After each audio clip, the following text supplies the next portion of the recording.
Hello, check mic. Hello. What is up, guys? Welcome again to another episode of Lord Gym. So, napaka-maulan nga ng panahon natin for today. And, syempre, dahil nasa bahay na lang rin tayo, mag-workout na tayo. At pag kayo mag-alala, ilalagay ko pa rin dyan yung mga workout na gagawin natin. So, yung mga gagawin nga nating mga workout ngayon is magsusuperset tayo. So, kung mga kulang kayo sa oras dyan, gusto nyong mag-full body workout, ito yung dapat para sa inyo. So, para sa unang superset natin, ang gagawin natin is push-up and bend over rows.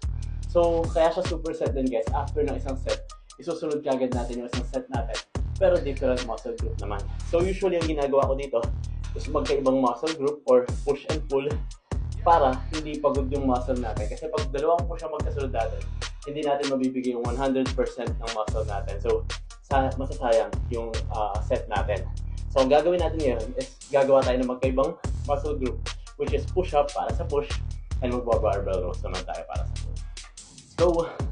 So, dyan nga nag-push up nga tayo at ginawa natin yan for 15 reps and 3 sets. At same nga rin dyan sa barbell row natin, ginawa din natin yan for 15 reps and 3 sets. So, yan nga yung superset na workout natin for today, kaya try nyo na rin yan, guys. Let's go! Next superset na workout naman na ginawa natin is nag-squats naman tayo and shoulder press. So, ginawa natin yan for 12 reps and 3 sets. So, dito naman pinag-combine nga natin yung legs natin at yung shoulder naman natin. So, yun nga no guys, laging magkaibang muscle group yung tatargetin natin pag magsusuperset tayo para mabigay natin yung 100% efficiency ng mga muscle natin. Next superset na workout naman na ginawa natin is nag-deadlift naman tayo at plank.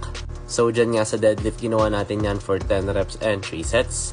At dito naman sa plank ay ginawa natin yan for 1 minute and 30 seconds for 3 sets. So remember guys, yung superset is dalawang magkasunod siya na set na magkaibang muscle group. Next superset na workout naman na ginawa natin is nag-lunges and bicep curl naman tayo. So for both legs, ginawa natin yan for 10 reps and 3 sets. And same nga din yan para sa bicep na rin natin. So napakaganda nga mag-superset guys, lalo na kung kulang kayo sa oras. Dahil napakadaming workout nyong magagawa sa maiksing oras na meron lang kayo. And for our next superset workout naman, nag-tricep extension naman tayo to Russian twist.